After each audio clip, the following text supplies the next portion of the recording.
Hello, everybody, and welcome to the Baka podcast.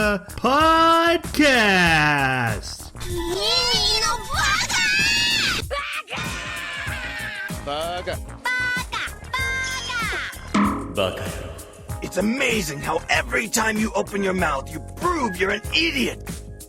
Hello, everybody, and welcome to Baka, an anime podcast where every 2 weeks we come together and discuss an anime that we have recently watched as if we were a book club, and we turn our discussion over to you. And right now we're in our retro or anime we haven't seen, nothing recent shows up here.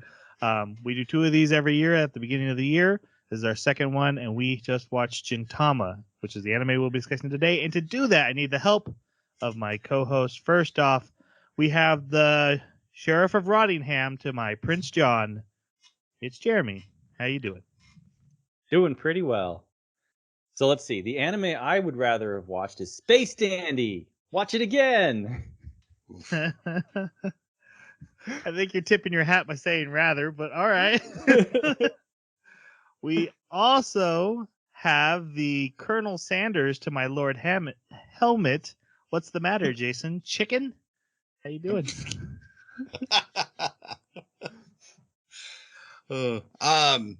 Doing pretty good. I would have been rather watching Mushishi, but that's also one of my favorite anthology animes. Why are you guys going rather than? I know. All right, my name is Troy. I was just following Jeremy's lead here. Okay, I think it's totally valid. My name is Troy, and one of my favorite animes is Spy Family.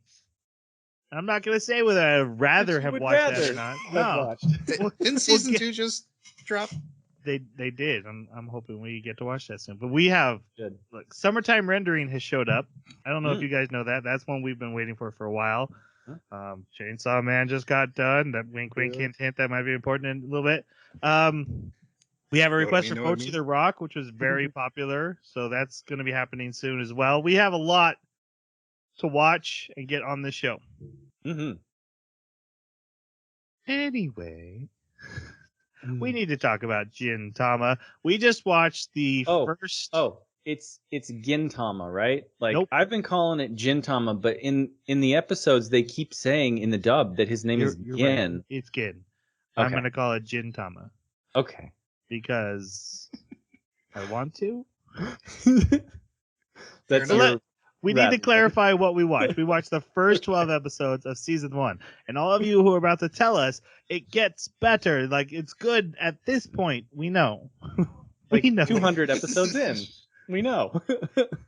We know. You can still tell us. I actually am Sure. interesting where everyone decides it really hits and catches fire. But yeah. All right. Season 4, I think. Let's do our non-spoiler reviews. Jason, this was your retro pick, so what did you think of it? I've always seen memes about this anime, and it's just kind of hung around the space for, since it's come out, the anime space. So like I'm not a big anime comedy guy, so I was like, we have to watch this. This is kind of like one of those have to watch in a particular space. Is he doing a bit? Are you doing a reference back to Space Dandy by saying space 3 times already? Because you sound like me doing a bit in space. No, yes. I wasn't. I just kind of wanted to give a little context because normally I wouldn't have picked something like this, but like that's the reason I chose this retro pick. When you said it twice, I assumed it wasn't, and then you said it a third time, and I had to ask. Okay, go ahead. I had fun. There were a few points where I laughed out loud, which caught me off guard. There's some pretty funny moments. It definitely grows on you. It wasn't great the first 3 episodes, and then I felt it really started to catch on. So, the story's not exactly engaging, but it definitely serves its purpose. So, yeah, that's how I felt. All right, Jeremy, what'd you think? Not my cup of tea. I've wanted to watch this for a long time for the same reasons that Jason was bringing up, and so I'm glad we watched it. But it is not what I thought it was going to be.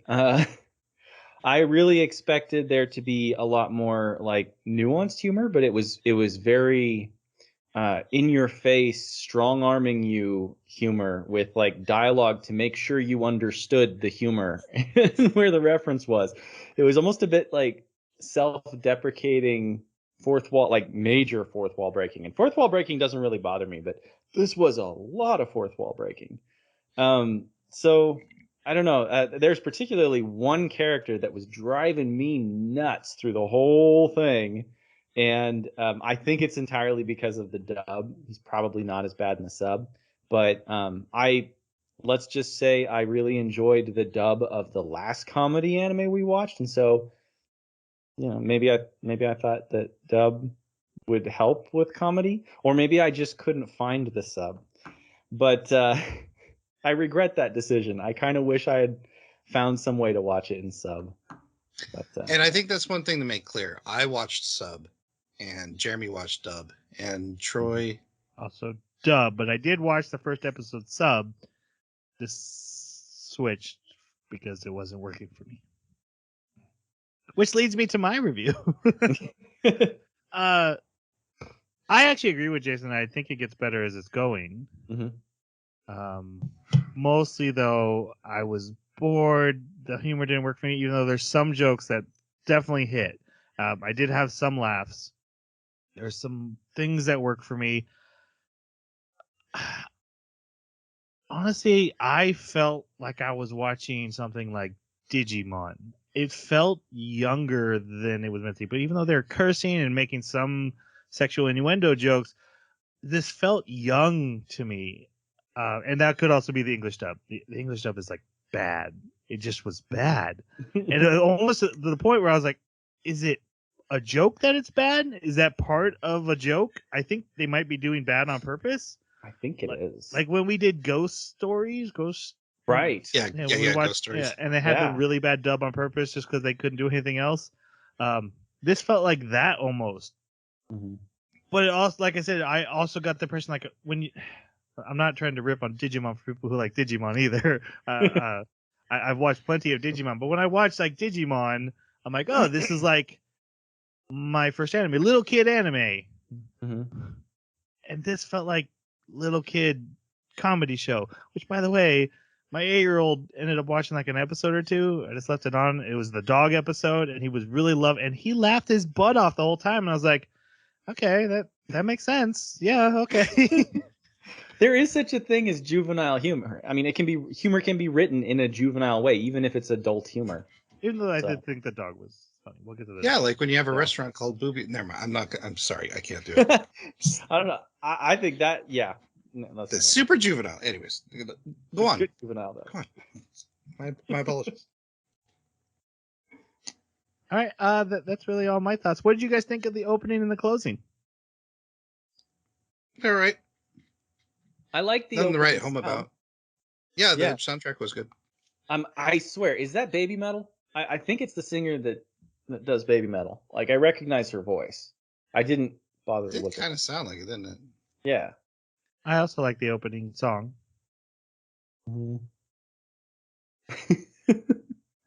Okay, I'm going to admit it right here and now that after the 3rd episode, I started working on miniatures while I watched this anime. So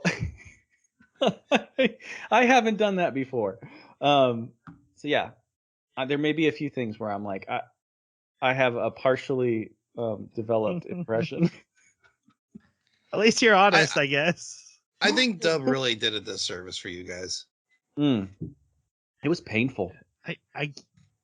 I don't disagree, but like I said, I watched the first episode in sub, and I'm like, I wasn't on board either in the first one. I will say, like, by episode 11 is where I thought it started to get a little bit better. That's where I thought it got a little better. The full runtime of season 1, that's like basically 2 episodes. it's maybe part of our discussion should be like we've already said, like three episodes you should be hooked, or it's the show's job to get me into it. I shouldn't have to go through 100. Yep. Right. All right. We obviously have a lot to talk about here, but before we do, our next anime is going to be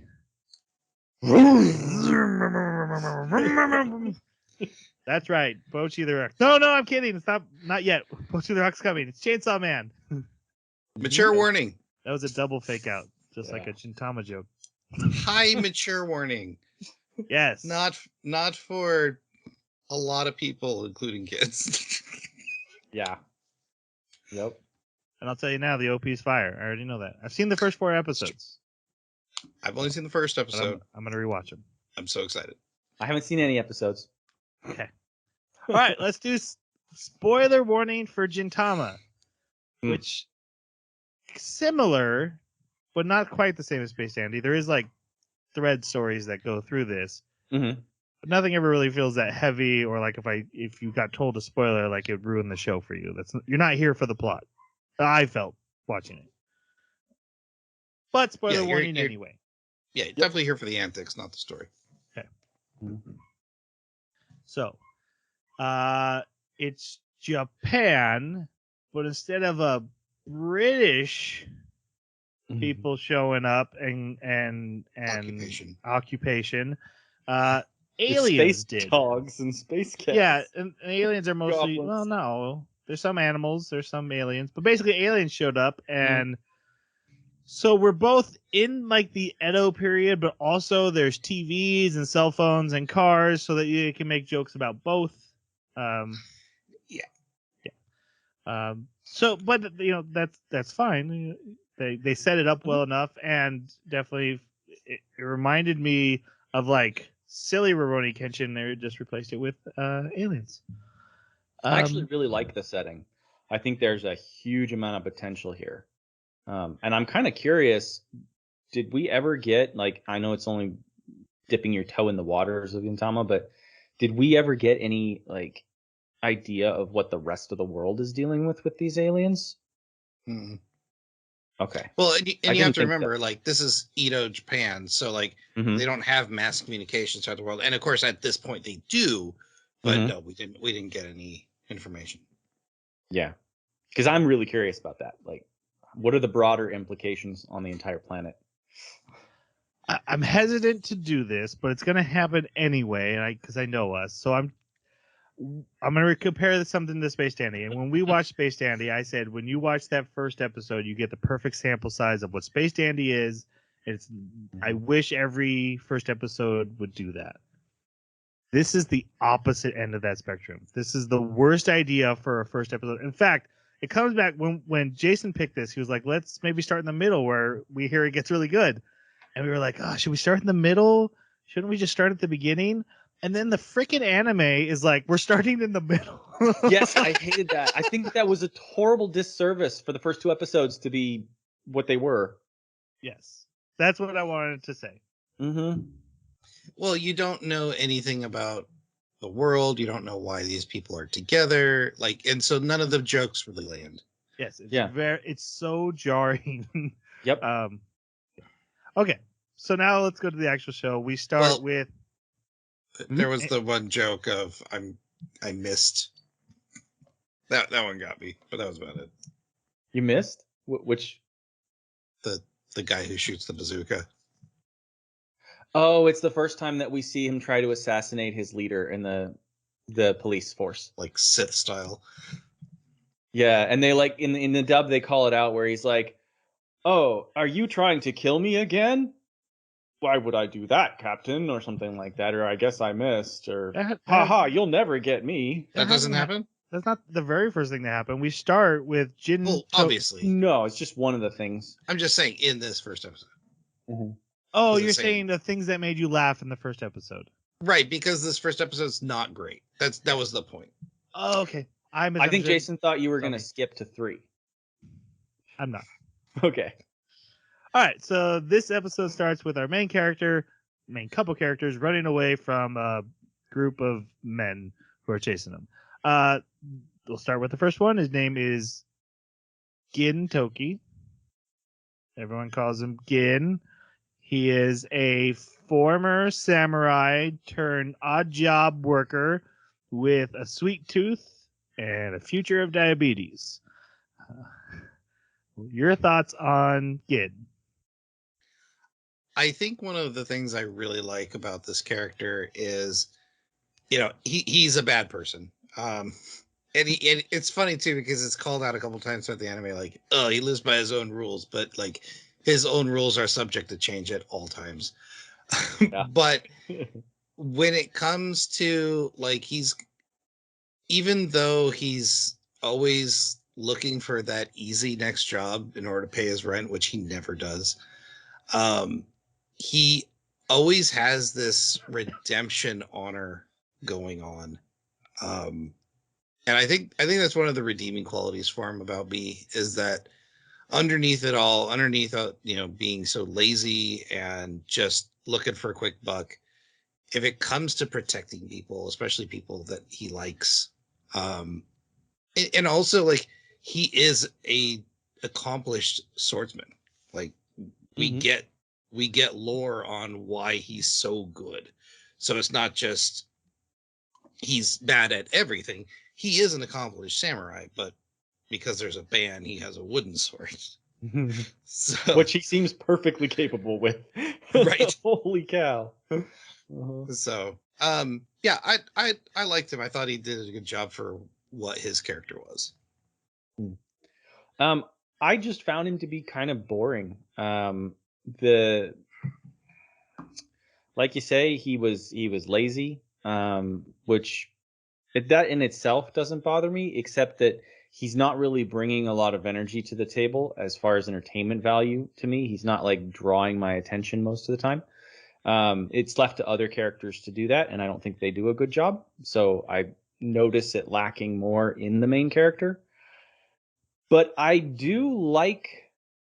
liked Rurouni Kenshin a lot, and I do see some similarities here, just in the sort of more reserved, only acts when the situation has devolved to a point where he has to step in, and then he just kind of ends the situation. And that was how a lot of the Rurouni Kenshin episodes ended in the very beginning.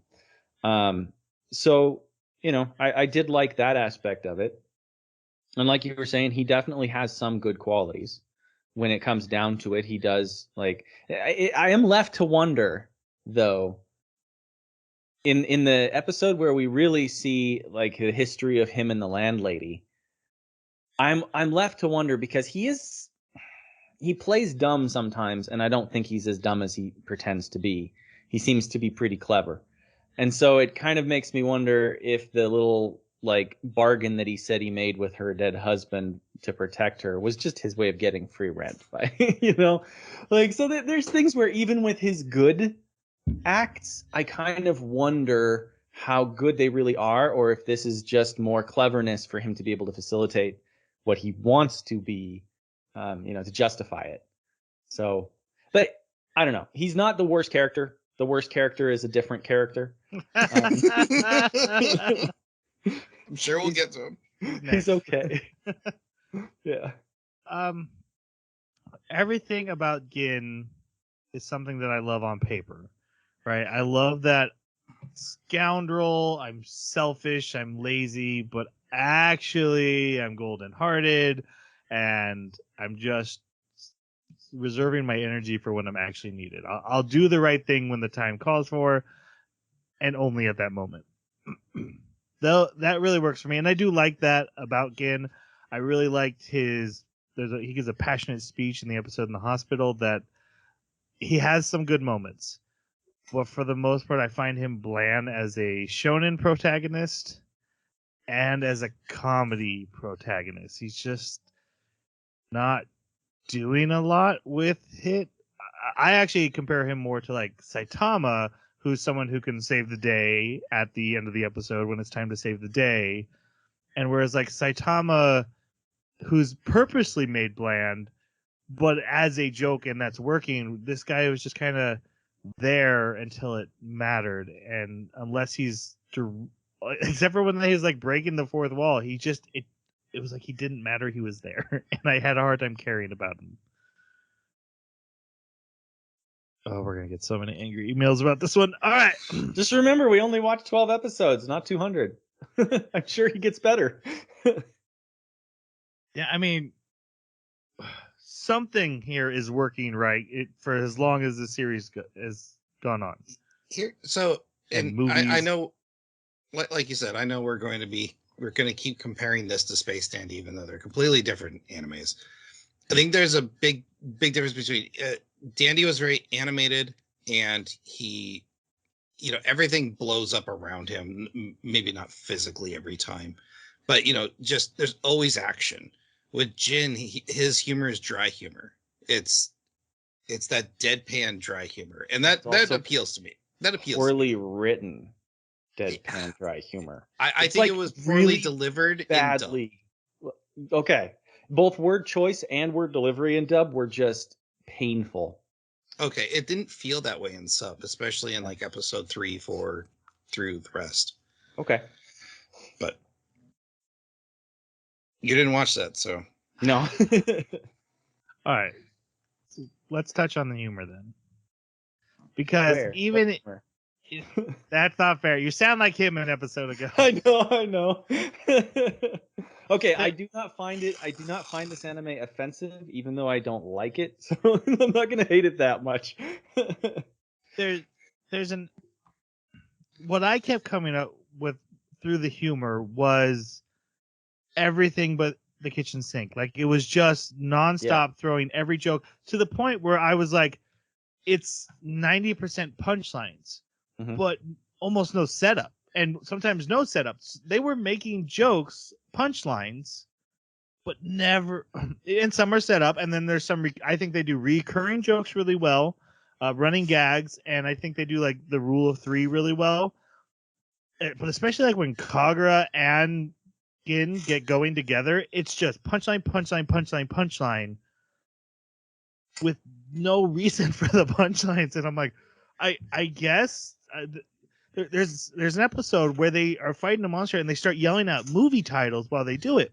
But like, no one's a movie buff, or there's no movie references being made in the episode so far. It's just randomly, and I'm like, that's a great punchline.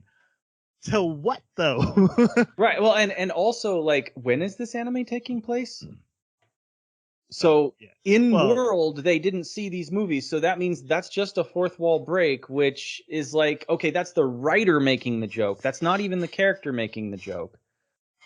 That's just, I don't like that because it's so silly. It doesn't bother me. It's that bugs me.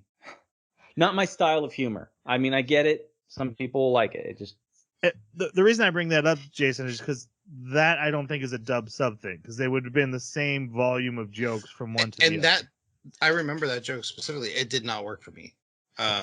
For one, I'm not merely a movie buff guy, but like, I didn't. Even if I had known that they were movies, I would not have really. They wouldn't have landed with me. Yeah, they did. In English, they did You've Got Mail and Minority Report, and one other one that I like, forget. if they were all kaiju movies, I could see the joke. Right.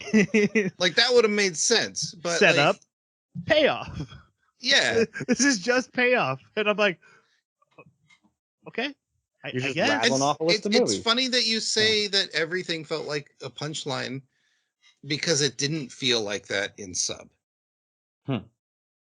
So did they actually lead up to the jokes? Like, did they have more dialogue? There were a lot of punchline, especially when like they're arguing. But for the majority of the time, no. Like, that there was like conversation, setup, joke. Okay. There was another kind of humor that was driving me crazy, and that was the exasperation humor, where you essentially just have a character who shouts, "What are you doing? Why are you still doing that? What's going on over there? How could you do this thing that I completely expected you to do?" They would reuse that way too I think that's a very Japanese style of humor too. I think that is, and that leads us into our next character, Shinbada, who is, and I honestly think that is a cultural thing, because Shinbada is identified as our straight man, and that's how in Japanese humor a straight man is supposed to react, and they do go up to 11 with him. So Jeremy, why don't you start? What do you think about Shinpada? I hate this character. This is anathema to me when it comes to humor.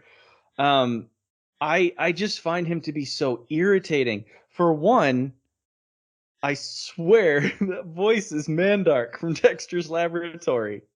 And I would find that to be funny if the character was supposed to be like a silly, dorky, nerdy kind of character that was just being played off for jokes. But the fact, and I know he is like a nerdy character, but he's also supposed to be a samurai. Like he's a trained samurai.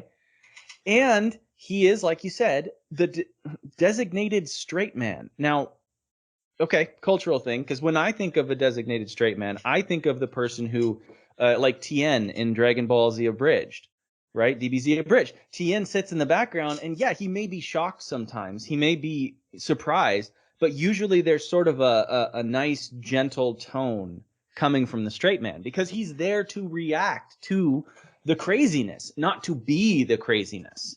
And so for the straight Unless he's man, blasting Cell. huh? Unless he's blasting Cell. Yeah, exactly.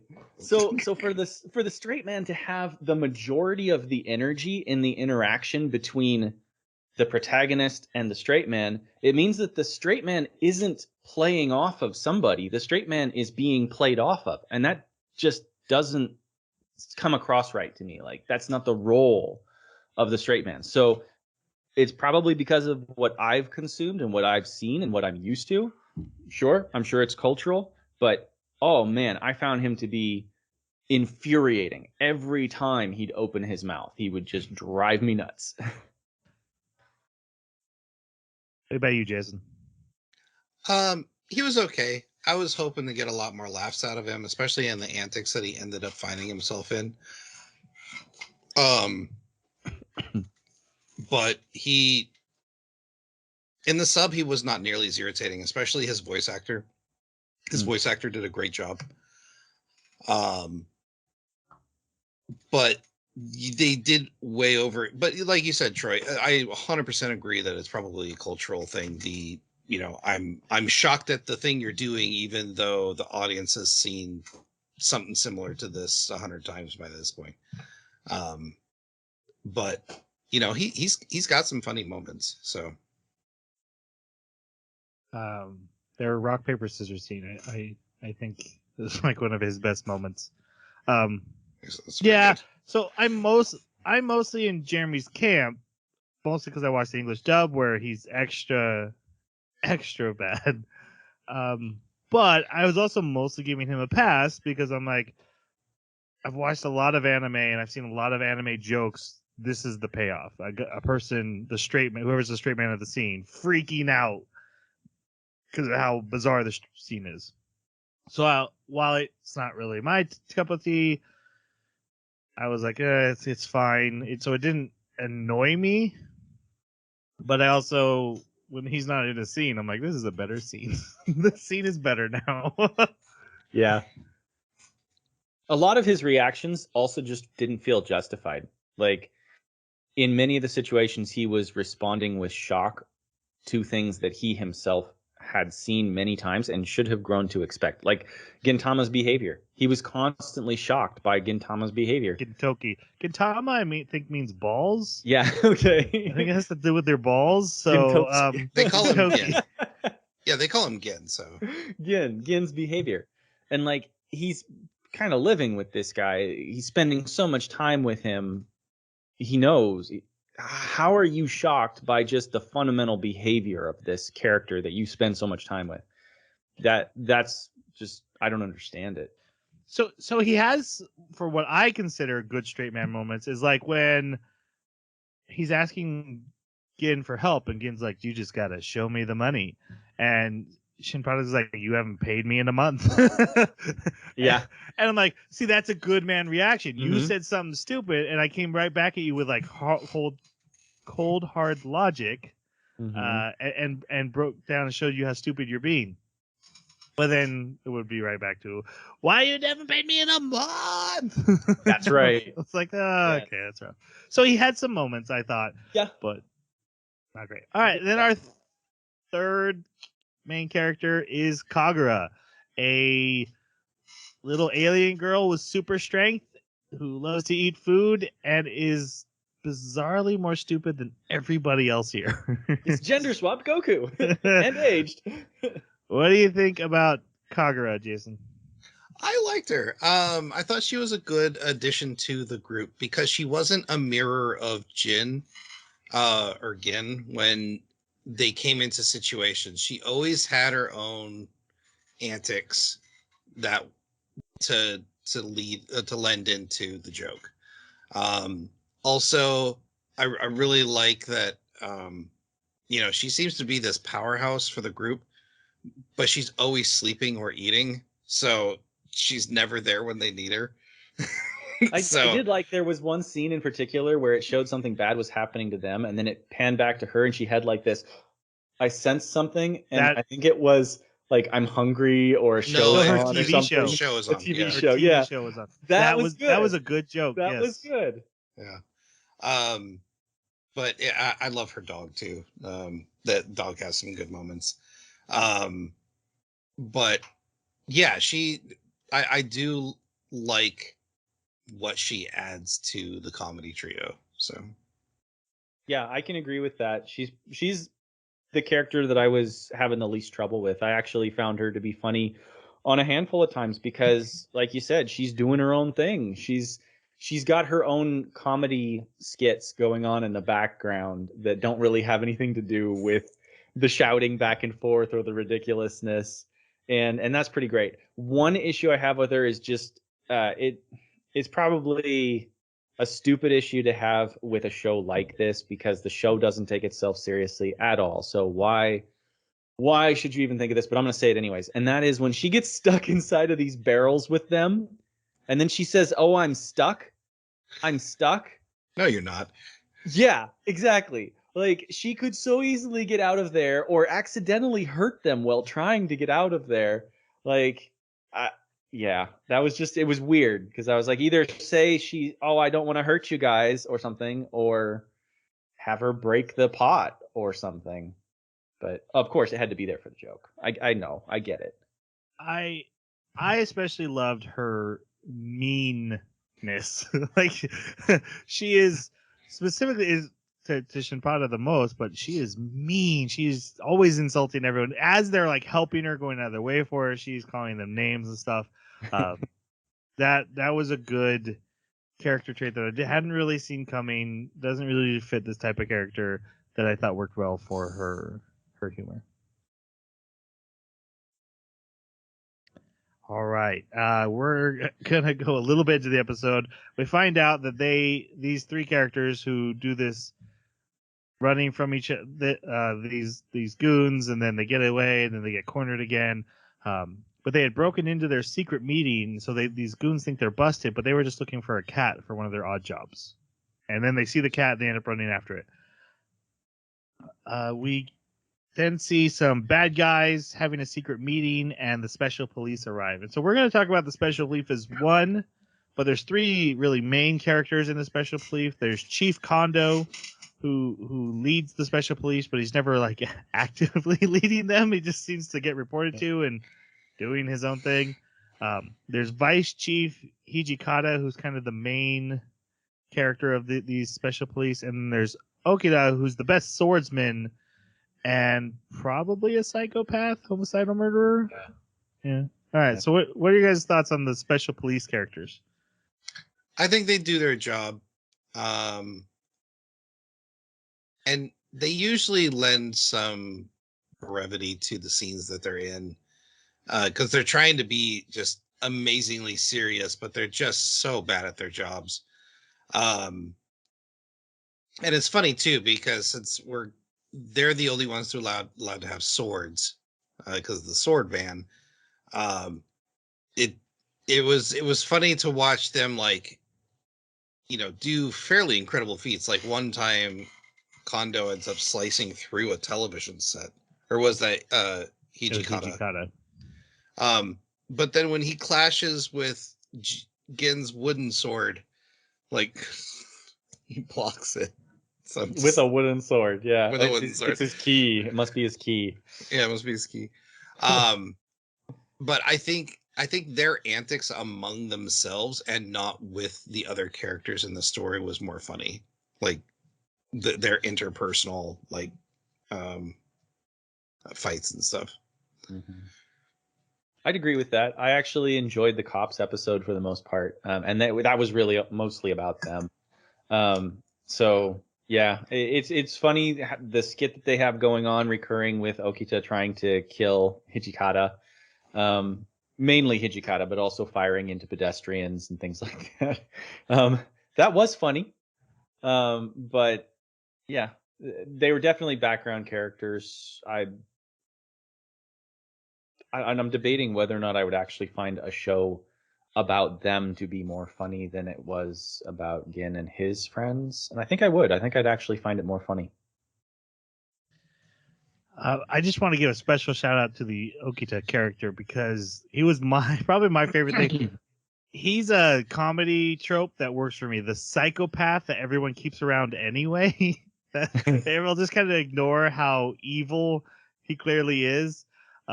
He's always trying to murder his vice chief. He shoots at civilians with rocket launchers and then blames other people. Like puts the rocket launcher down. His little sleeping mask that he wears. He's always causing trouble. Like, who spread the rumors? Well, it was Okita. And he's like, why did I trust Okita? That's a trope that works for me really well, and so I really did enjoy him. Kondo didn't work for me very well. Hijikata was like, he takes himself seriously, but he isn't silly in the silly show, so I don't feel he was fully working yet. He might get there, but he's Okita a better worked straight man. He's a good straight man. Good straight man. Yeah, yeah. He's a wannabe nemesis, which I love. Yeah. Good point, Jeremy. His straight man to Okita's silliness, I thought was a good combo.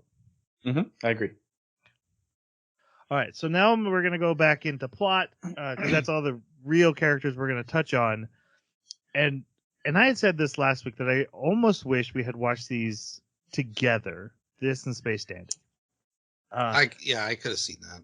Because I'd seen the first two episodes in Gintama, I kind of knew what we were getting into. And there's a lot of similarities, and yet obviously how they hit us are very different. There's fourth wall breaks. There's random spoofing and silliness. There's like, who cares about the storyline? There's a lot in common with each other. But man, when I watched them, guys, I felt like they were worlds apart. And I think that's the one part we'll all agree on. They're worlds apart. And Jason, you had said a couple times last week, like, I guess I just don't find this kind of thing funny. But then we were like, but you do. You like silly humor. We've been called out for Mel Brooks online by Gamer Dad. I called out Monty Python, things you love, but also silly. So you do like silly humor. So there is something specific about Space Dandy, and we don't have to find it, but there's also something that you do like about this, whereas me and Jeremy, why is this not clicking for us? But Space Dandy clearly did.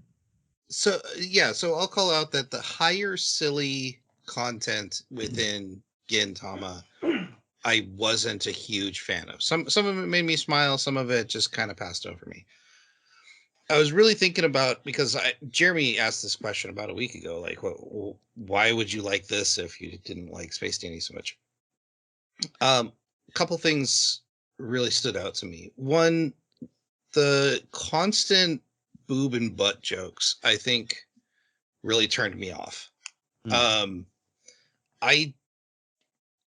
Because it was such a recurring theme over and over and over again. Plus, it was like, I just don't like that kind of character in media that's constantly chasing tail. That's just not my thing.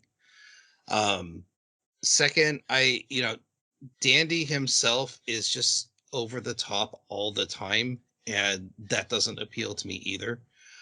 But one of the really, really big ones for me was that in Space Dandy, one of the first things that turned me off was at the end of the first episode. Well, spoiler alert for Space Dandy. Space Dandy. Yeah. Go listen to our Space Dandy episode. Yep. You fools. In the very first episode, at the end, he dies.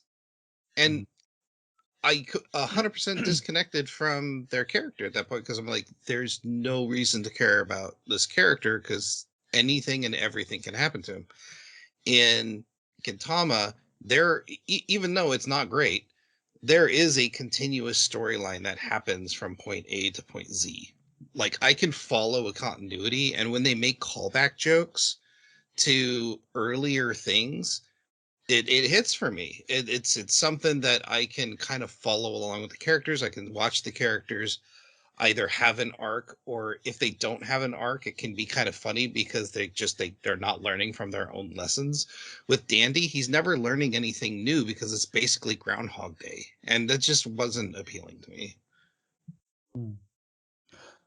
I guess it's what you watch it for then. Like that does make sense. I can see it with Gintama as far as like following the arcs. Although I would argue that with Gintama, the vast majority of it probably has so little reference to other episodes that it would be just about the same. There's probably pivotal episodes. But like each episode follows the next one as far as story. Like events from the previous episode usually affect the events of the next episode, especially when it comes to the cops. I wouldn't say that they have enough of an effect to really matter. Like if I was to start watching at episode 5 I didn't or say it episode was 8, matter. I'm just saying that at least it's a continuity between the episodes that Danny doesn't have. You know, this is full honesty. I had this thought watching Gintama. There's an episode where, because of a car accident in the previous episode, a character's in the hospital with a broken leg, and I was like, true. "That's stupid." I was so disappointed in that continuity because I'm like, wait, but we have car crashes and explosions and falling from the sky, and now suddenly you're telling me there can be consequences in a show this silly and random where a dog eats half of your body and then the next scene you're fine, but now I'm supposed to care about that one car accident. I thought it was insane that they tied those two things together, and I was like, I can't believe they did that. This is so silly to have that through line. That felt out of place to me versus the way it should be. Whereas you're saying that that's what works for you. That we're completely on the other end of the spectrum here. Mm-hmm. I thought it was an excuse to do the storyline about the old broke dude and to also make jokes about him having a broken leg. Like I think that's all it was for. But you're right. It is weird that they can have exploding cars and like no consequences. Or falling in an airship and everybody's fine just because they landed in water, which I was fine with because hey, this is a silly, stupid show. Exactly. Yeah. But they could have had him in the hospital for any reason. Appendix is out or whatever. Or hey, he broke his leg today because Kagura sat on him. Like that's very. I swear, when that happened, I was like, "Oh, I don't like that connected." And I've never had that feeling before. But we don't watch a whole lot of silly anime. I did not have that feeling, but it's funny. Okay. We're going to go through story, and we're going to keep exploring this. Cool. Okay. So, special police raid that house. The bad guys get away. The Shimpada's upset. They're out of money. There's earthquakes happening. And then they get hired by a man named Ken Kato. He wants help returning his life. Basically, he wants his house back because he lost his job, and then he lost his house, and then he's lost his family. Just a series of cascading events that have led him to have nothing. Each week, yeah. Did he have like a weird voice in the sub? I wouldn't say weird. It was kind of mousy. I don't remember it being weird in the first episode. In the dub, he's got like this very unusually. It almost felt like a cameo from a known actor or something. It was just a very unusual, whiny, nasally, like I am so pathetic voice. It was kind of weird. I was just curious if it was something that they duplicated from the sub or if it was original to the dub. All right. Well, to help this man who needs money, which they have none of, they asked the landlady for ideas. And then we meet Ayame, who never shows back up again in the episodes we've seen. Clearly she's going to show up again. She's a ninja girl in love with Gin, who is a masochist and loves beans. Yeah. It's her two Is jokes. that what natto is? Natto beans. And she Natto spills beans. them on Gin. Yeah. She spills the beans. Yeah. Anyway, then these two guys who stole Ken's house come harass him, and so he decides to has to be stronger. So they start training him.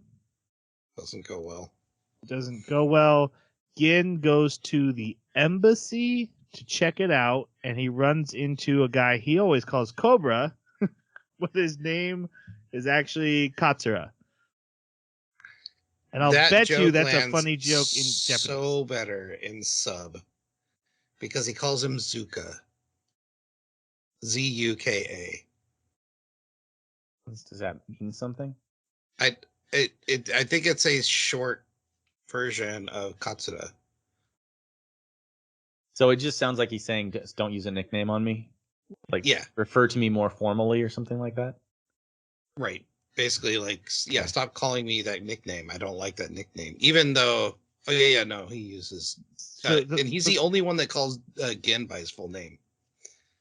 This is one of the reasons I switched from the dub, because I'm like, if the joke's only because of your language, it's not going to work for me. But it's the same joke in English, and it doesn't work because it's Cobra to Katsu. Okay, yeah, but so like in sub, the joke is not the name. The joke is I keep using your nickname and you don't like it. That sounds juvenile to me. Like, that's the big joke. I use a nickname you don't like. I didn't say I found it funny. I'm just saying I don't think the joke that Troy was saying that they were making is what they were trying to go with. At least in sub. Yeah. They do later say in dub that it was just a nickname. But I thought it was like a G.I. Joe reference or something. I was trying to figure out what the heck Cobra was. Ken quits the training, and Gin gets attacked by one of the bad guys, who in the next episode, this is a special 2-part episode in the middle of the story at the opening of the anime. In part 2, he distracts the guy when they almost get busted for that guy almost gets busted for using a sword, and he gets away. And then he finds out Ken quit, so he finds him at a bar, and he gets drunk with him, and we learned that the guy got a letter from his daughter who wants to come home, and that's why he's trying to fix all this. But Gin's too drunk to do it that night, so they go in the morning. They kick down the gate to the embassy, and they go inside, and they find a full meal spread on the table, and they start eating, and a cage comes down and catches them. And the bad guys come in, and Gin, who's still eating, is like, what a obvious trap. I can't believe you would do something so dumb as this obvious trap. They're like, you're in the obvious trap. We caught you. This joke and this episode would have been so much better 5 or 10 episodes in, because then we would have known their habits. Yeah, I agree with that. And the bad guys leave, laughing because they're like, give them back the house. They're like, the house? And also because of the earthquakes, they have a secret machine to cause earthquake. They're like, the house doesn't matter. Who cares? So they leave, and then the guy he calls Cobra, Katsura, comes back, and he tells them they're building an earthquake machine to destroy the city. And then Kagura just opens the cage. She could have done it the whole time. This joke works better in Roger Rabbit. Ooh, right. It's the same joke. Roger Rabbit makes that joke. You can get out of the handcuffs anytime, only when it was funny.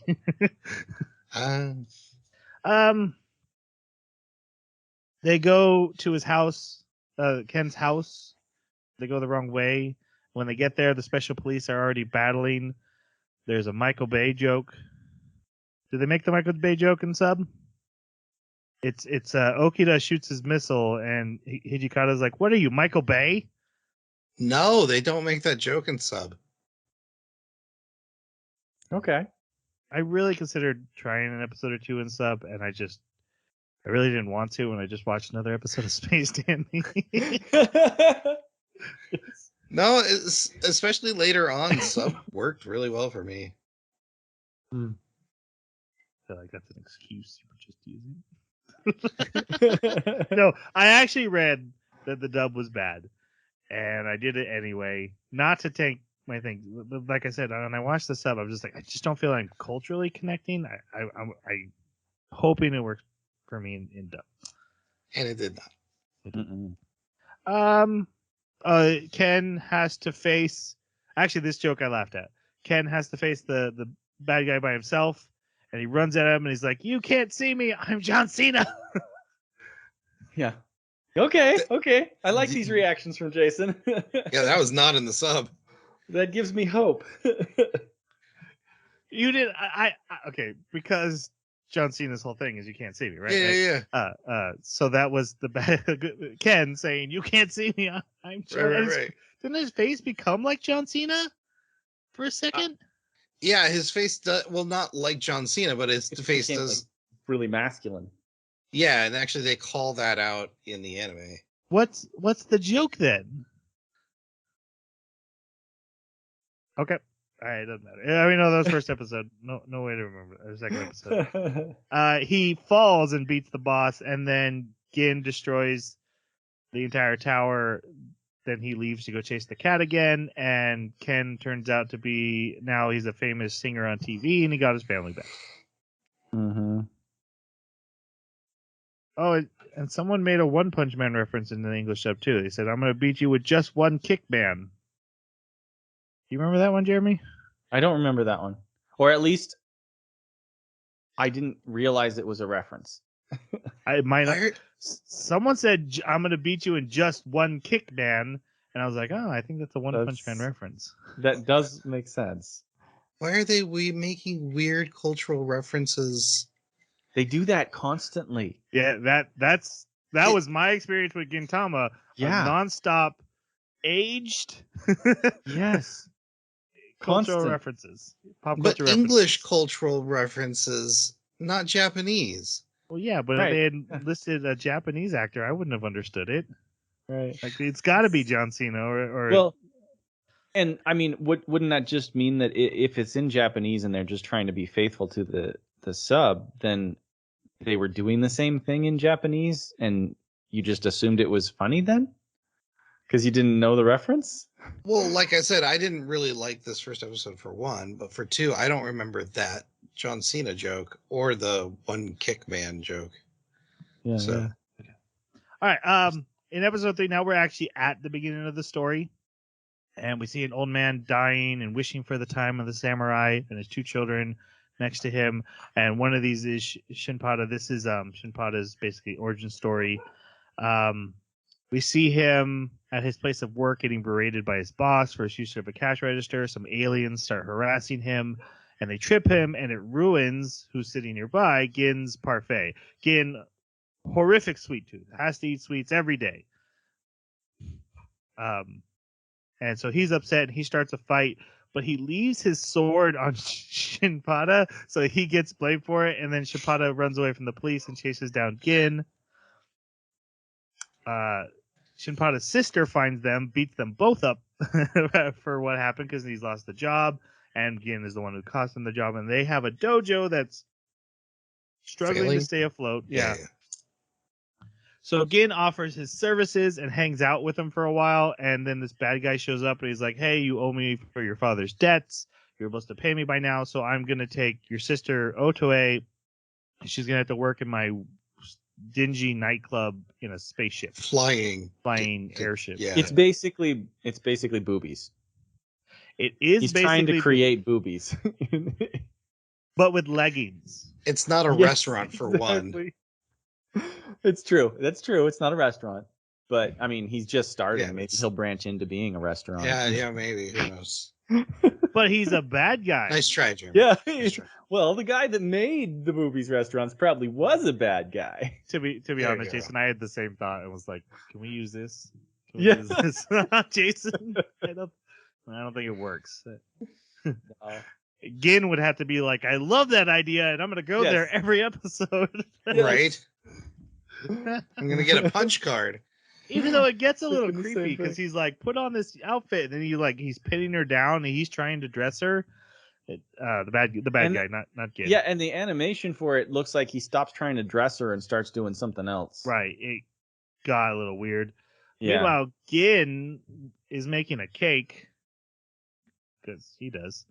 And then they It's decide to sweet. go after the sister. While driving there, they piss off a cop. So random. The cop's like, hey, careful how you're driving. And he's like, hey, there's no such thing as like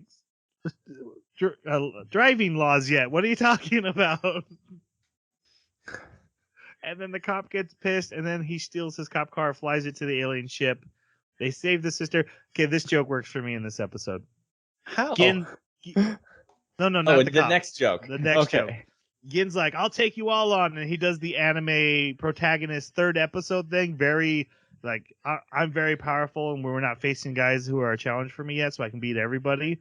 So Shinpada and his sister are running away, and then suddenly Jin's behind him. He's like, no, that was way too many guys. I could not handle that. Let's go. Okay, that's good. Yeah. That was funny. They go Mhm. to the engine room, and then Gin blows up the engine room. The ship crashes, and he argues with the cop that he was the hero, and Shinpada decides he's going to start working with him.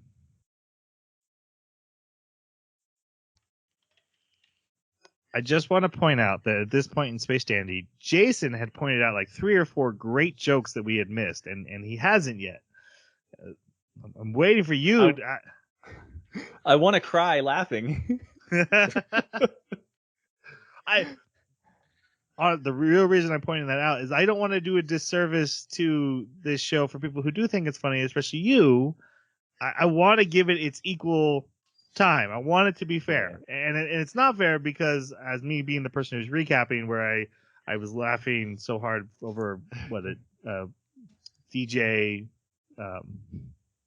DJ missile launcher. DJ and when missile they launcher with need to tiny. get out of the black hole, they just fire missiles into the No, black you're gonna hole. get me laughing again. Stop. And then they die. And it just pulls them in anyways. Don't. I want that for you in this podcast episode. Yeah. I do. So I'm trying my best, but you call them out as you remember them. I will. Okay. Oh, 2 gangs have a meeting and they're arguing. One likes vests, one likes underwear. No, I'm kidding. It's perms and crew cuts. It's So basically equivalent. Like if you think dumb. about No, that. this was I hated this cuts? episode.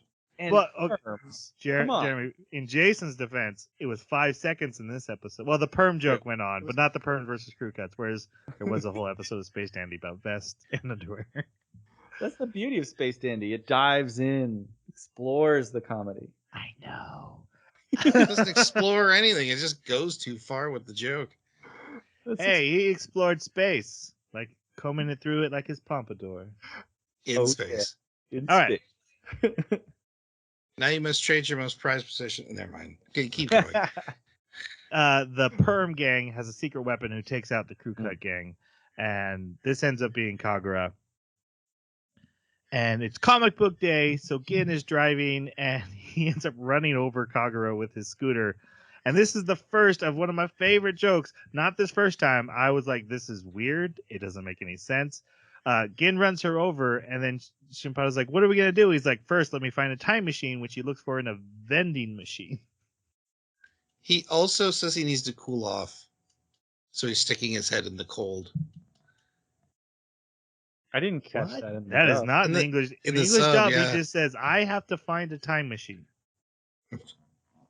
And then this joke is repeated 4 times through the entire anime, and it gets funnier every time they do it. It is not funny here, but by the 4th time, I was laughing. It's like absurdity funny. It's the same thing that happened with Space Dandy, where something is so stupid that it crosses a threshold where you're Right. like, oh, okay, it's funny now. Right. Like the 4th time Meow Yes. has tweeted their location for the ramen shop, and they still haven't figured out why they're being chased. The 4th time, The and actually, absurdity. one of the, probably I even think better than Space Dandy, Gintama does well. I've already said it, is the repeating gags. They do repeating gags very well. Yeah, They they do. give them time to breathe too. It'll be like 3 episodes later, and they'll do a callback, and those do work really well. I don't think Space Dandy had many callbacks that worked for me. Mm-mm. This did, so that's a point for it. I do love that they're like, she's got to be okay, and then they roll her over. There's a pool of blood, and then the next scene, you just assume that they left her because they're just riding off and like speeding away. But then you realize, no, they've got her tied to the moped and like slumped over. So, and if you don't know who she is at this point, you're just like, she's just a dead body on the back of this moped because they're like, oh, we got to get him to the hospital. Imagine how much better this would have come off if we didn't see episodes 1 and 2. That's what I was about to say. Jason, you said the magic words. If you didn't know, no, that's why I said those 2 Yeah. episodes. It was a mistake to put them there. Yeah, that would have actually been really cool. This would have been like, oh man, she's strong. Wow. So they get attacked by the Perm gang, who are trying to kill Kagura now, and then when Gin realizes that both she's fine and a super strong alien, he's like, "We're out of here," and she won't let them leave. And Gin does. He's like, "I'm off to go buy a comic book. I'm not getting involved in this. This little alien girls in red dresses are bad juju." To get away from the gang, she pulls up her umbrella, which also doubles as a machine gun. It's a machine gun and can block bullets. Mm-hmm. Like, what is this? Yeah.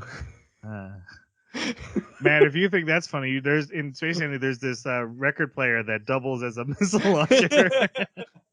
What is this? All right. So dumb. Shinpada decides he's gonna help her, and they run through the city. And as he's saving her, she's like, "I want a helicopter. Let's use a helicopter." He's like, "We don't." Okay, this was a funny recurring gag. I hated it at first, but the last time she was talking about the helicopter, I actually did start laughing. And a little she's bit. so mad at him for not having a helicopter. He's like, Yeah. "No, we had to sneak across the city." She's like, "That's dumb. We need a helicopter." He's like, "Sneaking was your idea." She's like, "No, helicopter." And then the bad guys show up with a helicopter. She's like, "Oh, there is a helicopter in this episode." But they start shooting boom. at him. Fourth wall, boom! In this episode, I liked it. I didn't like that. That kind of grated a little. I said it last time. Most time, fourth wall breaks work for me. I didn't have a problem with them in this. They use a trash I normally don't can. have a problem with fourth wall breaks. They sneak through the city with a trash can, but when they get to the train station, they're stuck. Also, she's there because the mafia bribed her with food and turned her into their weapon, but she doesn't want to be a violent person anymore, so she wants to get back on a ship to go home. That's what Shinpada's helping.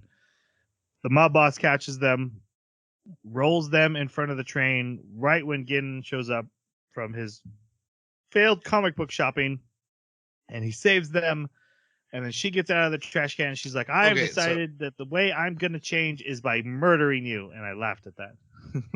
I assumed he was going to do something like break him out of the trash can or like stop his scooter and throw him up. No, he just polos them into the air.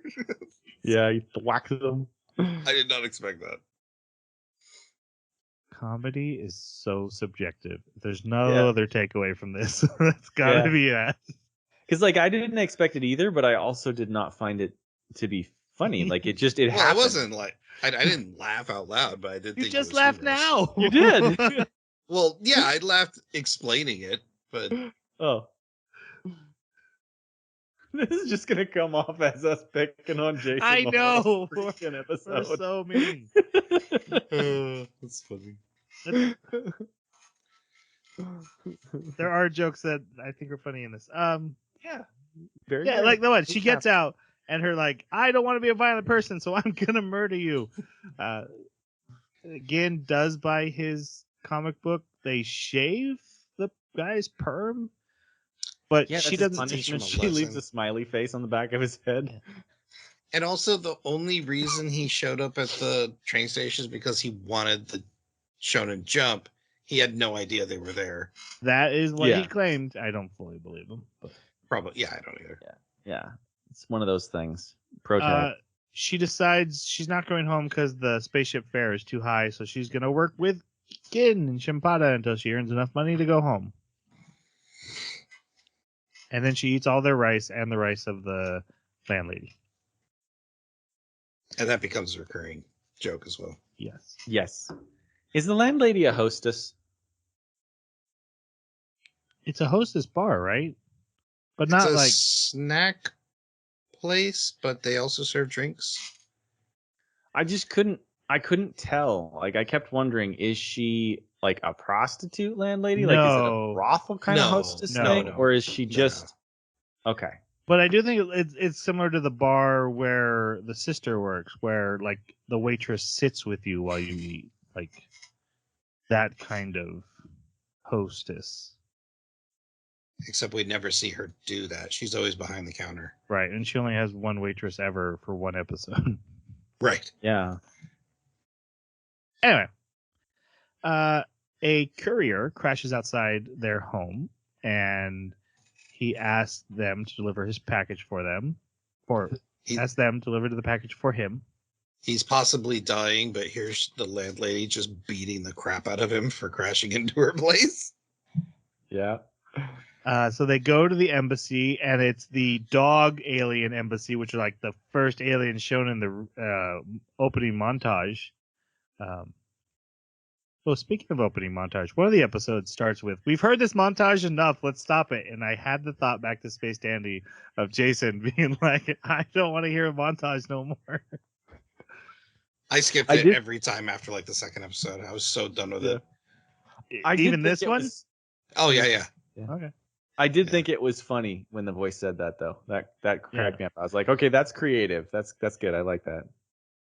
I get, this might be a spoiler for future seasons, but I guess one of the OPs, they like mess up and they crash, and it's just them laying there like, "Oh god, I can't believe we messed up the OP. Why didn't we just reuse the footage?" No, don't tell people that. I don't want to do it I love tomorrow. that. Cut the commercial. I love that. Like they crash when they're trying to skid into home or something. I was hoping it was in here, but yeah, they do that kind of stuff, and Gintama does that kind of stuff very well. That's cool. Anyway, yeah. They go to the embassy. They throw the package in, and it explodes. It was a bomb.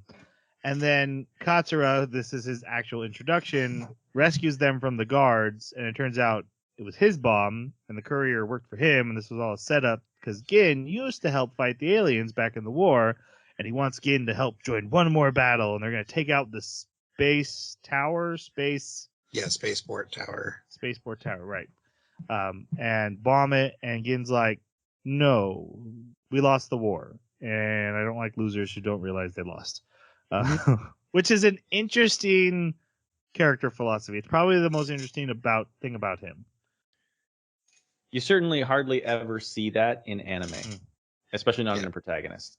Well, especially because he clearly is not cool with that they lost. Like you can tell it kind of still bothers him that the swordsmen are allowed, the samurai's gone, that they're under this thing, but he's also given up. You know who it reminds me of is the main character from Firefly, of a guy who lost a war, has accepted his loss of a war, but Could see deep that. down is still Mourning his it. primary motivation is that war was lost. Mhm.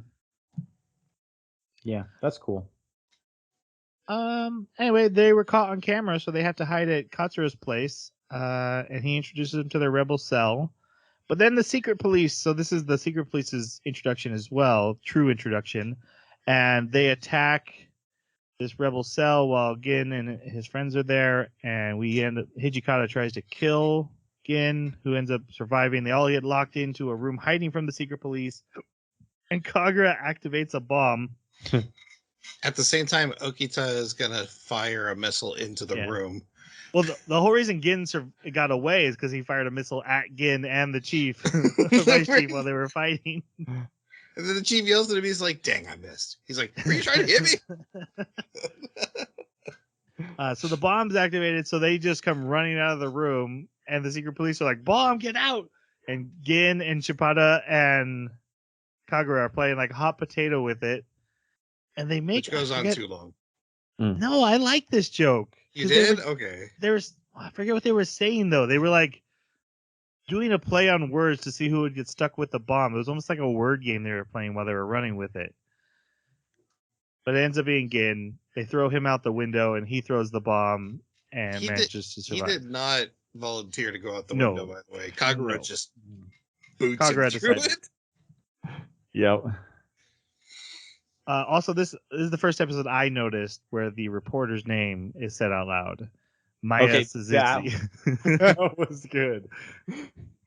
Okay, so there's some aspects of juvenile humor that I absolutely adore. Right. And like the telephone name joke is one of them, and that was what this was, and I love it. And they know it too. They know they have a golden joke there, and they have her say her name every single time. This is Maya Suzuki reporting from the scene. All right, and then then the police go home. This is a joke they make over and over again, and it must be a reference to like people going home from school to watch Gintama, because everyone talks about how they have to get home to watch their show or the reruns of their show. It's soap opera. They always call out soap opera. I thought everyone had like different shows. Like the police have one show, and Gin has his own show, but maybe In the dub, they didn't say soap opera. I don't think they ever. Yeah, in the said sub soap they call out specifically soap Oh, opera. okay. But yeah, so like this episode ends with the police running home to watch their show in time. But because of the bomb. Yeah. Yep. Didn't you record it? The next episode they're in regular police custody. It doesn't bother me because it doesn't matter, but the regular police, the fact that the special police direct traffic but the regular police don't, that just was weird. Yeah. A prisoner breaks out at the same time that they're leaving from their questioning about the involvement in the bomb incident. And he takes them hostage. He takes Kagura hostage, who's like, "Oh no, he's got me. Oh, we'll have to do whatever he says." And Gin wants to help, so they steal a police car. They do this big chase through the city. While Kagura's just drooling all over his arm because he's got her. And then they pull a Han Solo, literally attaching to a ship to hide, and then get away. And then they're driving down. Now they're like in the rustic part of town, and an alien wolf pushing his alien cub in a stroller come out just randomly, and so they have to crash. And Gin goes, "Damn you, wolf and cub!" And that joke worked for me. That was funny. What was it a reference to? Wolf and Cub is a famous Japanese movie about Mandalorian's a copy of it. It's the same concept, right? Hardened warrior finds young child and has to take care of him. And Wolf and Cub was like films of the adventures of this hardened samurai going out and doing stuff. But this was a literal wolf with his literal cub who had that wasn't a movie that we watched, was it? Dororo is similar. Dororo is very similar, yes. No, but that was the beast and the boy or something like that. Oh, it's a trope that's used a lot in Japan because anytime hardened warrior with cute kid, that's a cub and wolf. Okay. Or wolf and cub, sorry. They then go through the sewer and go to the woman's concert. The woman who sings "Your Father is Beep Beep." I love this. I gotta give Gintama props for this episode.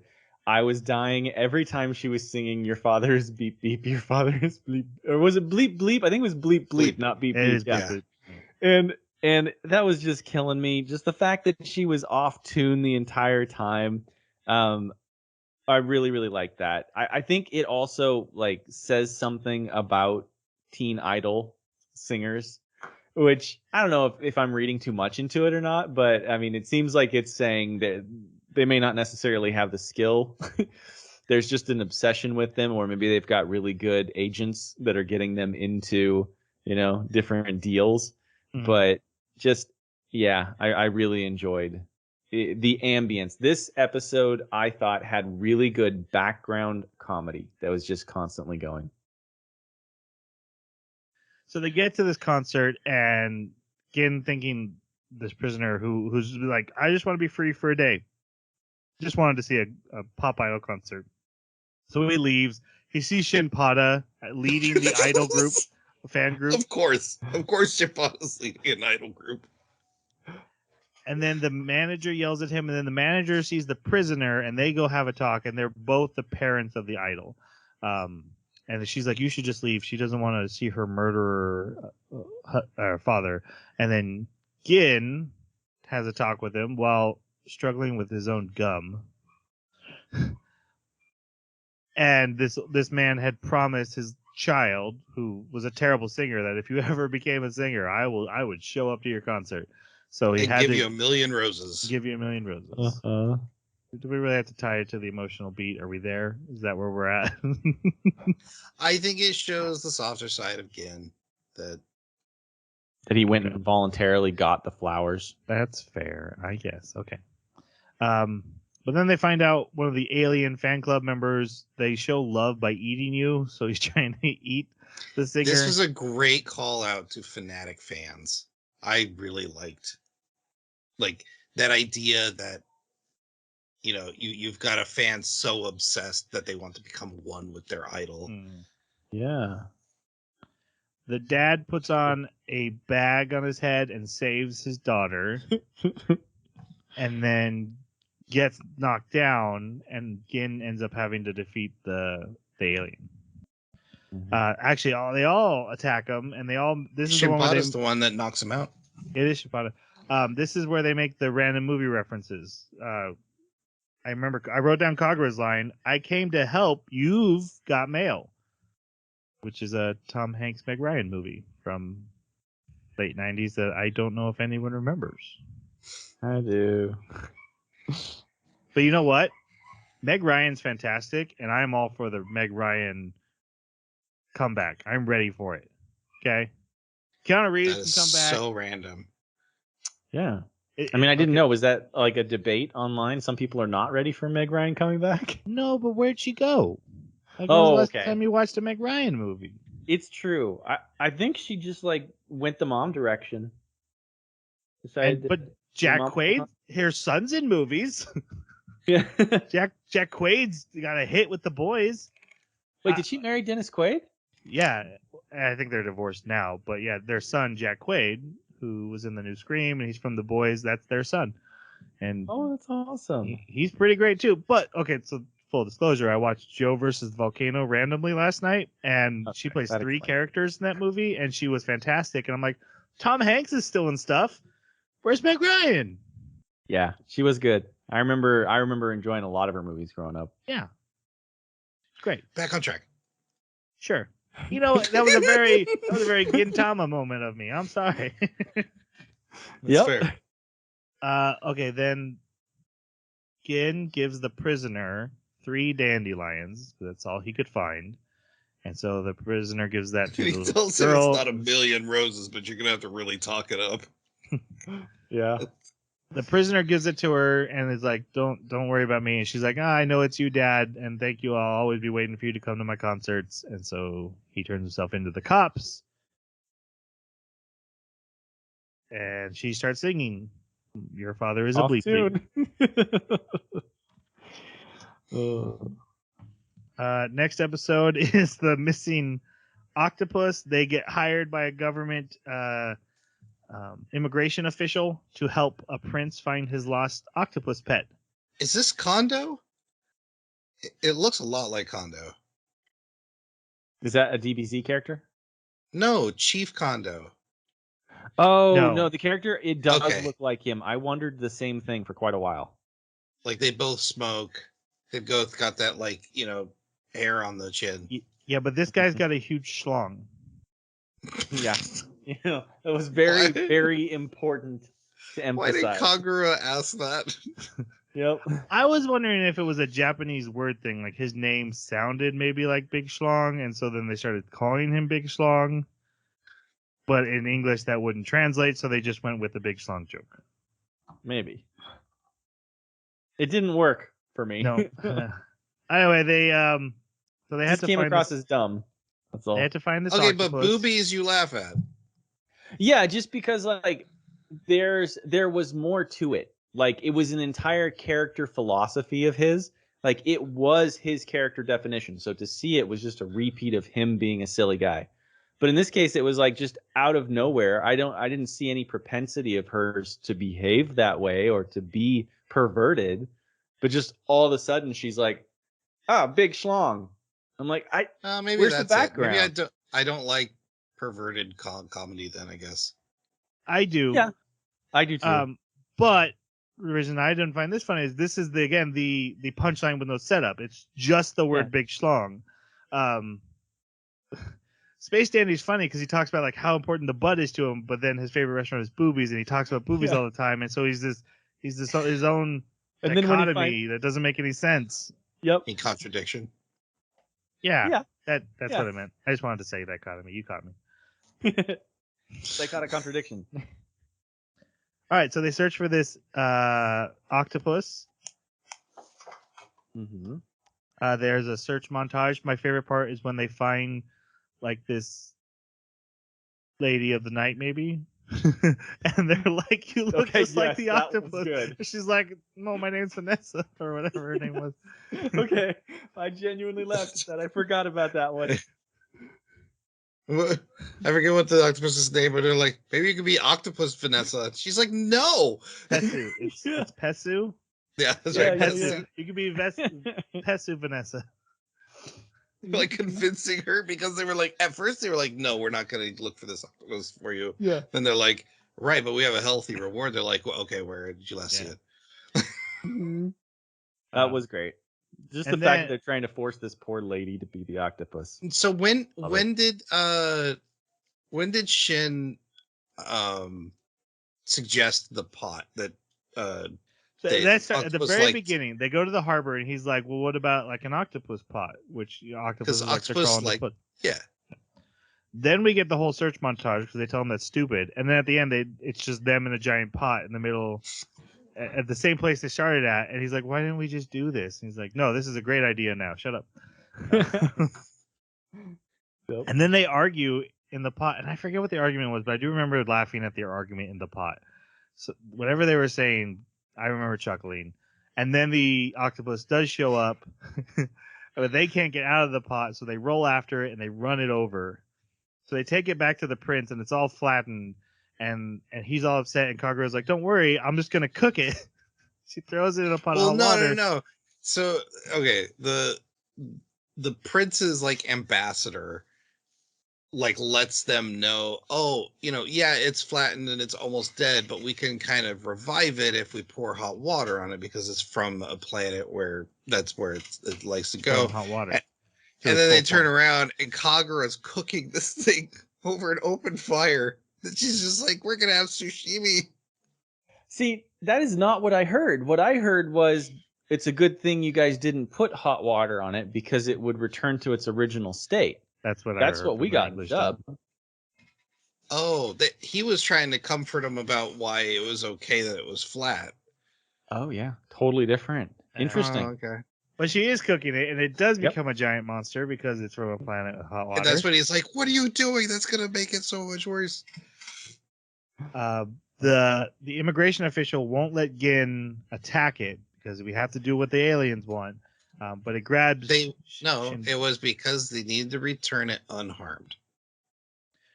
Actually, no to you, sir.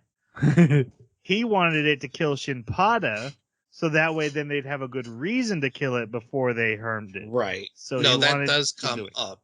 But he is constantly saying we have to return it unharmed, And the reason he wants it to return it unharmed is because he's trying to teach the prince a lesson. The official is? No, the guy who hired him. Oh. Yeah, what I got was that he wanted the prince to agree to kill it, but he knew the only way that he would kill it is if he saw that it killed other people. Right. So let me be clear. I'm not disagreeing with you. I'm just saying that came after the command of we need to return it unharmed. Oh, okay. Anyway, Gin yells at this guy who's pulled a gun on him, which also guns exist, so being upset about swords seems stupid. Yeah. As soon as the gun came out, I'm like, wait, guns? So the sword don't matter anymore. You need guns now. Yep. Yes. And her umbrella. Who cares about a Built-in sword hidden band? gun. Go buy guns, man. Yeah. Right. I mean, she has a machine gun concealed in in an an umbrella. And they're worried about can't have a sword though. Uh-huh. Yep. Which there's historical relevance for the sword band, and I get that. But introducing the gun it's so silly. Anyway, they defeat the octopus. Shimpada doesn't get eaten. They defeat the octopus. Gin had yelled at the official about being not standing up for himself or not doing what he wants. And then the official has a inner monologue about, I remember what my mom used to tell me. Do whatever you want. Don't care about the rules. I'm like, what mom is saying that? Yeah. That's not what was said in the sub. What's he saying? He goes, I remember my mom always told me, stand up straight. Make sure you're slouching. You stand up straight. And then he goes, am I standing up straight now, Mom? Now that he's defying the prince. Oh, that works way better because his Yeah. mom Yeah. told him to break the rules or don't care about the rules. So he punches the prince and the ambassador, and Gin defeats the octopus, and then Gin is leaving with Shimpada and Kagura, and they're like, man, people who just do whatever they want, never works out. You're gonna get fired. Yeah. And he's like, wait, what? I thought this is what I was supposed to do. I was so proud of myself. And then there's a special ending where Kagura is eating a giant octopus dumpling because they killed it. Yep. The next episode starts with Gin is asleep, so it switches to an emergency special episode. And this is the cops episode. Yeah.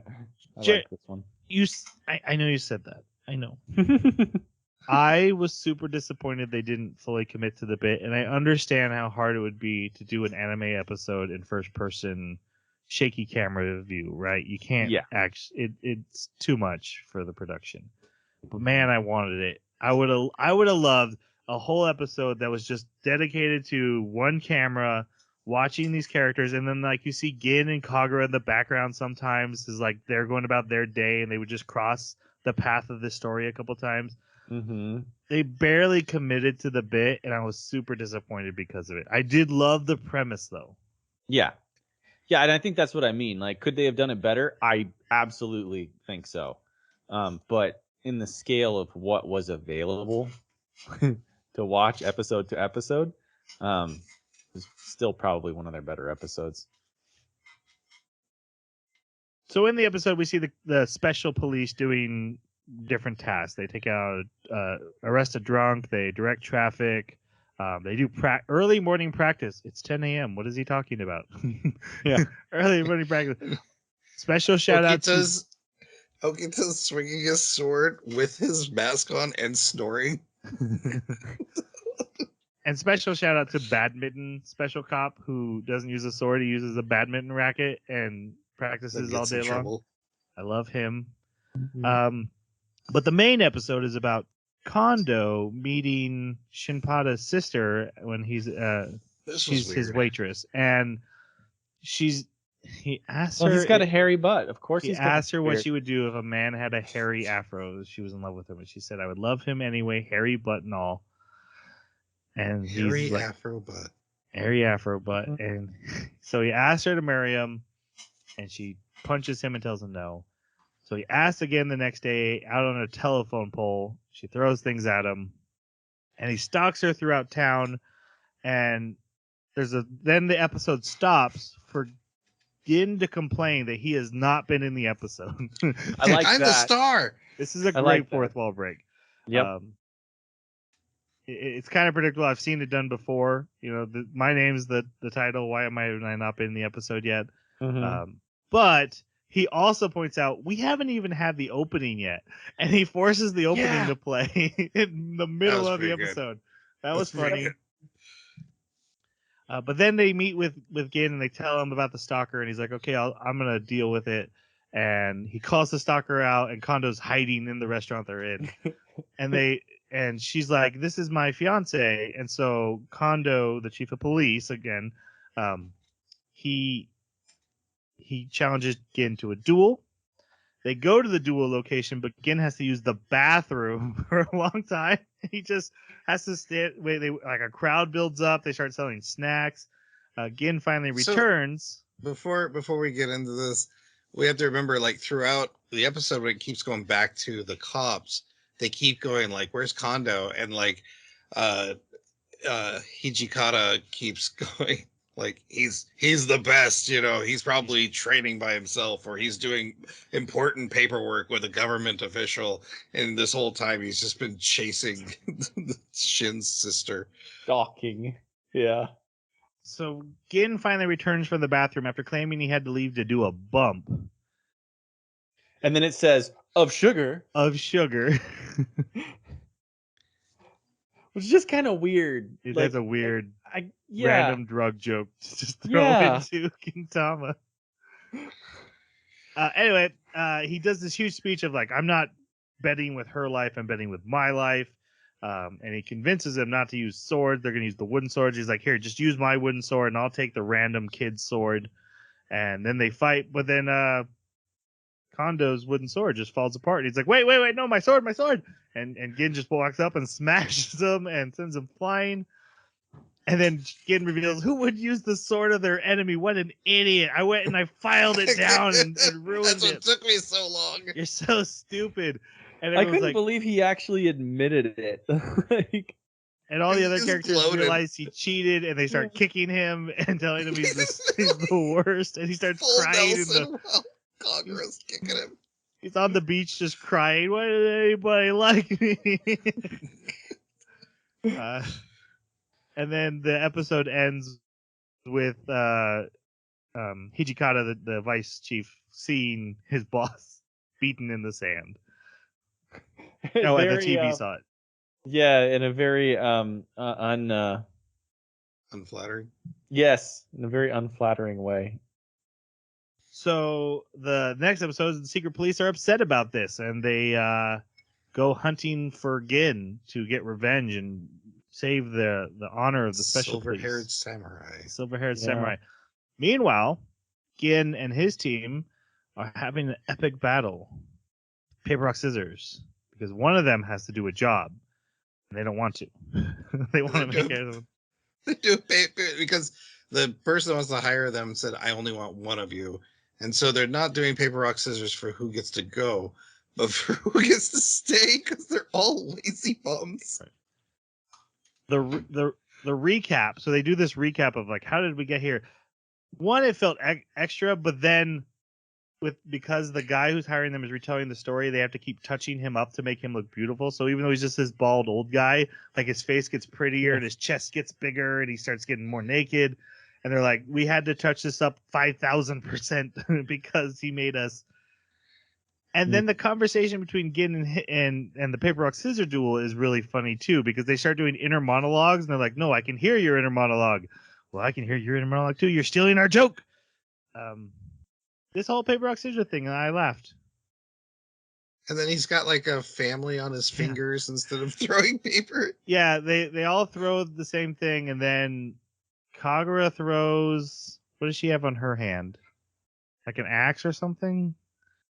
I forget what was on her hand, but yeah, it was something ridiculous. Yeah, and then Gin's like, that's strong, but it can't beat my family of 5. And he has 5 characters who I think we're supposed to recognize the family, because it's like 4 family members and a fox. I think you're supposed to recognize them. I have a feeling that's a known thing. I get a very strong impression that a lot of the jokes rely on you having a certain set of knowledge. And if you don't have this set of, and if you don't have it, it's going to be even worse for you. And I think the English dub tries to switch that to English, but like this visual joke, I think requires a Japanese pop culture knowledge. Mm-hmm. Which maybe 3 guys who do an anime podcast should recognize. What are you trying to say? we should have started in the 90s then. We kind of did, though. Yeah, I guess that's true. Gin ends up being chosen to do the work, so he has to go do construction work with this guy. And here's a work joke that did not translate to English. they're looking for the silver-haired samurai, and they keep opening doors, the secret police, to a samurai in a barber shop. But I think in Japanese, it's supposed to sound like silver-haired samurai, but it doesn't in English. So it's just random doors that are I throwing was open. wondering because I was like, these jokes do not land even in sub. Like, It I'm was like, weird. what are? And then at one point, Hijikata opens the door, and he's like, that didn't even sound like it. But I'm like, they haven't sounded like it. You said a barber shop. That doesn't sound like silver-haired. Anyway. That's not really Gintama's fault. You know, it's kind of know its target audience, right? Yeah. Anyway, Hijikata does find Gin and gives him a sword and challenges him a duel on a roof. Manages to cut him, but Gin breaks Hijikata's sword and defeats him, and then just walks away so he can go to the hospital. And Hijikata just smokes a cigarette while Kondo is watching him from a tower. Thoughts, Jason, on this fight? Isn't this your favorite scene? Or did I mess that up? No. The Kondo's the fight. beach episode was your favorite. And it wasn't really the duel. It was him getting beat up by his friends for cheating. You're right. That was amazing. Oh, I remembered it wrong. Sorry about that. Yeah. Yeah, no problem. Okay. The next episode is the giant puppy. This is the episode my son watched, and he loves the giant puppy. And honestly, when the giant puppy tries to bite, or does bite people, I think that's funny too. It's pretty humorous. But yeah, they find a giant puppy, and Kagura wants to keep it. And she's like, finally an animal I can have. Even though it's trying to kill her, she's so strong. To her, they're playing. I did like that. That just the concept that this animal is actually, feral. Yeah. I had a nightmare, and I squeezed the life out of my buddy. No. Yes, that was brutal. That's not funny. That's brutal. It was Not funny, so weird that they told that story, I thought. Not funny. I thought it was weird too, but it kind of fit this anime. Like this anime, at times, it just uses humor, makes jokes that just don't fit anything it's doing, and sometimes they're way far, like Big Schlong Man. Like, why did you go there? Like, it just doesn't fit the context of everything else and the way the characters behave and talk. It's weird. I think what bugged me was that Shinpada, right after she gets done telling the story, goes, I don't know whether to laugh or cry. And I'm like, were you trying to do that kind of as a joke? I think that's what he meant by that, is that there's a little bit of a joke in there. And I'm like, no, not really a joke. Anyway, and the alien prince is back. The zoo joke makes me laugh. That was a great rule of three joke. When he's at the zoo, and it eats people. Here's a giant giraffe, and it eats people, and it grabbing the prince, like clearly in range of eating people out of the zoo, which is insane. Like the Secret Service, pulls guns on the giraffe. Pulls guns. And then they do it for the elephant, and then this third animal won't eat people. No, but that other one right next to you does. The polar bear. That was a good rule of three joke. That was good. And then at the last one, he's like, I think you're trying to kill me. This guy to me just comes off as King Kai. But dumber. Yes. Yeah. Anyway, they end up after Gin tries to get rid of the dog, the pee and poop joke didn't work for me. That felt way too lowbrow. Yeah, I didn't like it. But anyway, they get run over by the prince, who then I think this is like the third time. Help me find a time machine. Yeah. They steal the dog and drive off. Gin stays on the car and is like asking him to stop. Meanwhile, Kagura sees them and chases after, and she hits the car into the river, thinks she killed another pet, and then Gin is in a tree with it, with the puppy Sadahara, and it's like, okay, you can keep it, and they do.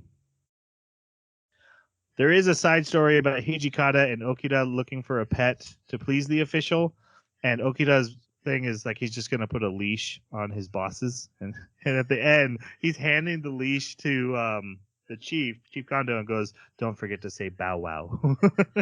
And I laughed at Yeah, they're in the because Shinpachi got run over by a car. He's now in a hospital, and they go to visit the hospital, and there's an old man there who connects with them because he also He's likes also a perv. and he likes strawberry milk, just like Gin does. This joke went on way too long. The calcium and it's good for you, but Yeah, no, that's a sugary drink, dude. I have chocolate milk a lot. It's delicious. And you get milk. Yeah, but to call it health food, like you're gonna pick it up next to the broccoli. You're gonna have it purely for its health benefits. Okay. Anyways. You're right. There's another great rule of three joke that's done in this. So they talk to this old guy, and he wants to find someone who has that hairpin, a woman he used his first love, and he accidentally took her hairpin. He tells a story of like she was a dumpling waitress, gave him dumplings, but he actually had been in love with her, and he'd almost died choking on the dumplings, but he kept her hairpin. While he's trying to tell his story, Kagura pulls out pickled seaweed and starts eating it, and Shimpada yells at her. And then he starts telling the story again, and Gintoki asks for the pickled seaweed. And he starts eating it. And Shimpada yells at him. And then the old man starts telling the story again, and Shimpada turns around, and he has the pickled seaweed in his mouth, and he took it too. And I laughed. I'm like, oh, you're starting to do it, anime. You're starting to hit the rule of three jokes. You're making those work. That's 2 episodes in a row you've done that well. So that was a good one. It was even subtle, too, which... this anime is not with almost any of their jokes. This one was subtle. No one called out, why did you put the extra pickled seaweed in your mouth? Which is what they've been doing up to this point. They just let me see it and let me realize it was funny. Now, I did hear Shinpada complain about the seaweed a lot in this episode. Right. But no one complained about it when he did it, which is the actual punchline of the joke. Yeah. That he would also take the seaweed. And they keep bringing it back up through the rest of the episode, right? Because that's what I remember. And the episode before was also about pickled seaweed. It's when she bought it. So this is the same pickled seaweed she bought, and they're always making fun of her for smelling like pickled seaweed. Right. And they kept eating it here. Yeah, because they kept, like, that was another running gag, is something stinks. Something stinks here. Like, different characters would say it. And I was always like, okay, haha. I don't understand what is that funny that something stinks? Okay. All right, so the old man promises him his fortune, so they start searching for the dumpling girl. They go to a dumpling shop, and the guy's like, I don't think there's any dumpling shops around here, and he's literally the standing owner in front of one. of his own dumpling shop. Yeah. So just as a little nuance, in the sub, he doesn't say fortune. He says my estate. So he's technically not lying. Oh yeah, and this one he full on told him that he was a rich man. He no longer was. He had spent all his money on women he'd wanted to, and the rest he does nothing to do with. So he will give him all his fortune. But we find out the old man's lying. He's poor, and they go back and they yell at him. But Gin hears the rest of his story and decides he's gonna keep helping him. And to convince his friends, he tells them about that feeling when you've drank too much strawberry milk in the middle of the night and you have to get up and you gotta go pee and you don't want to, but you gotta go. And then you finally get up and you go to the bathroom and it feels so good, but then you realize you didn't get up. You're in your bathroom, in your bed, and it's starting to spread down your legs, but you can't stop because it felt so good. And Shinpada's like, what are you talking about? And the crowd starts cheering. Strawberry milk, strawberry milk. This joke did not land for me. Oh, I laughed. For that one worked for me because of the crowd. Like I was like, This is bizarre. What is going on? The fact that my reaction was exactly to Shinpada's, but for some reason the entire hospital crowd got into the peeing yourself story. That works for me. All right. They have the dog sniff the hairpin, and it takes them back home. And they're like, "You stupid idiot! You thought you were just going walkies." But then they realize the landlady probably is the girl. She has the same first name. They find out the old lady. Yeah. Yep. They get a call. The old man is dying, so they rush to the hospital. They run over an ugly woman, and they do not want to talk about it. Do not stop. Evil. Also, Wow. she falls down and this guy rushes to help her, sees her face, and is like, "Oh!" But like just backs away and leaves her to die.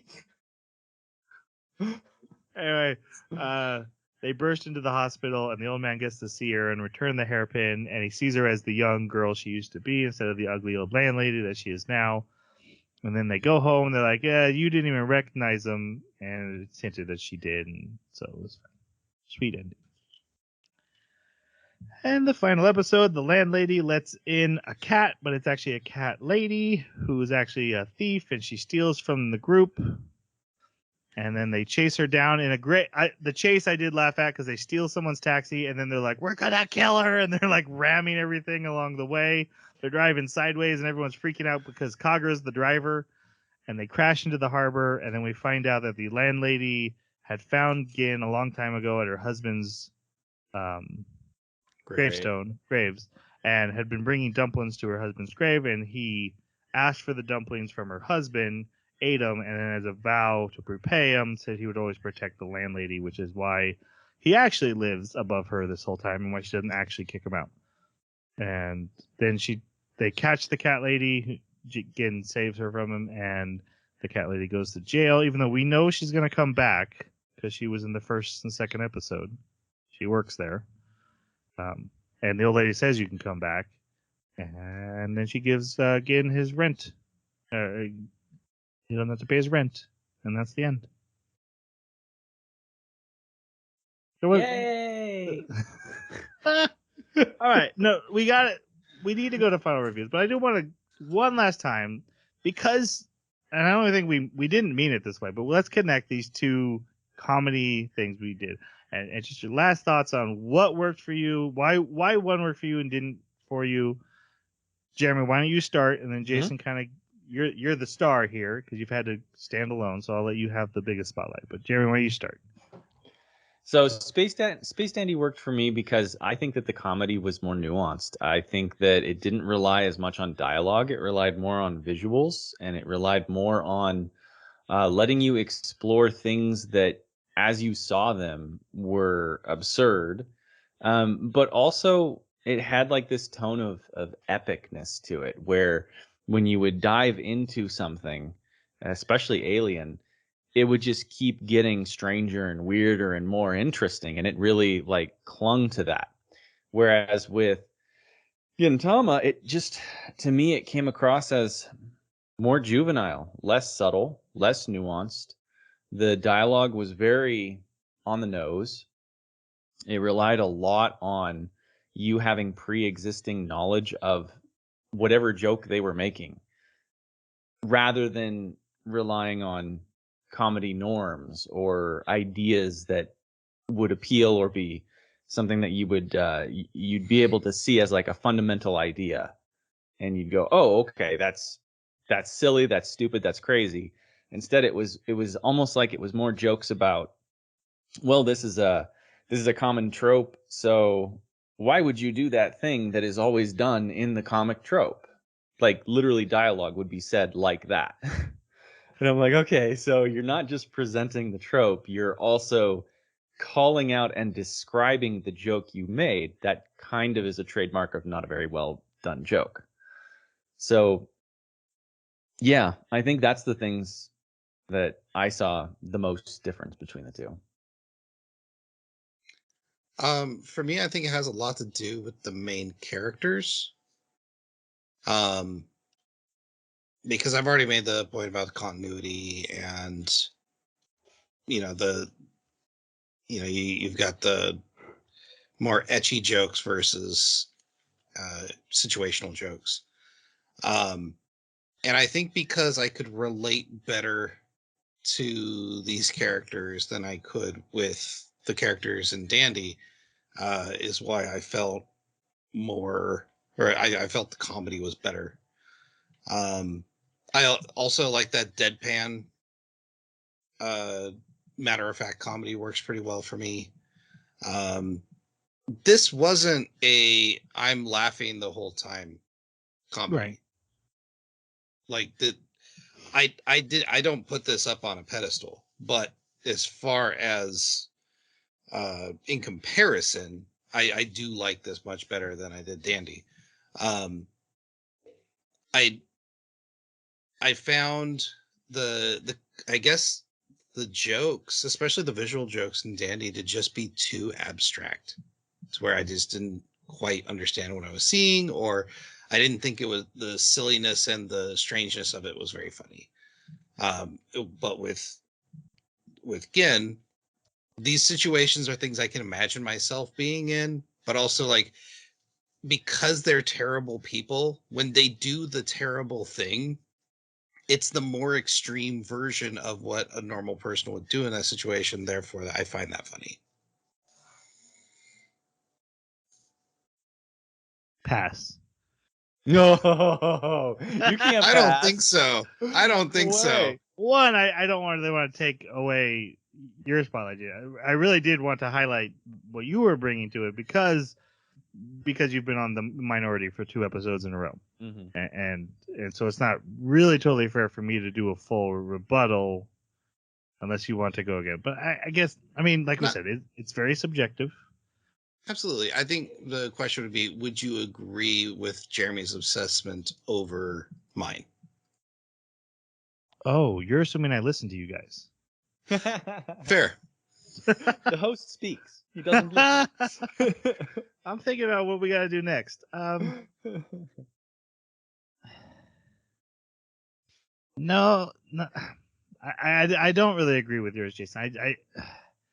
I found the jokes in Space Dandy visually to work. I didn't see them as abstract. I think this is subjective. I'm trying to find a way to prove it, but I can't. It's so subjective. I found Right. Space Dandy's writing to be more clever, whereas this felt like, I said it before, throwing everything but the kitchen sink at the wall and just seeing what sticks. And some of it did stick. I think when they did Rule of Three, and I think when they do recurring jokes, and a couple tropes that they use well, there is some funny stuff. But there's just so much on the wall that I'm like, oh, that's a lot. Whereas I felt like Space Dandy was very specific about every joke it was trying to tell, and it was hitting its marks way more often than not when I watched it. That's the biggest difference I took away. But I also agree with what you said way back in the beginning of this. Gintama was getting better. I was laughing more at the last couple episodes than the first couple episodes. I agree with you that it is a kitchen sink at the wall, and you do have to search for the jokes. Dandy definitely presents you the jokes and then just goes, what if we go 10 times further with it? Mm-hmm. And, I just, like you said, it's subjective. I don't find that kind of humor. Doesn't hit me. Right. I did really like the comment we got on YouTube about. I need to respond to that. I just thought, instead of just coming back and saying like you're wrong or you're right, that they talked about if you have to sit through something that's not clicking for you, which we sometimes have to do based on the fact that we pick an assignment, it can ruin something way worse than it would have if you had just like watched a random episode. If you had just watched the first episode, not really for me, but then you had to sit through 13 or 12 more episodes of Dandy, and probably it just like grew angry and bitter. And especially after the first episode of Gintama, that started with me. And it definitely was kind of thawing by the time we got to the end. So I should know the name of the YouTuber. They should get a shout out, an official shout out. Hold on. we're gonna do this right, and then we gotta get We'll going. do it live. I can't even pronounce it. Hazarin.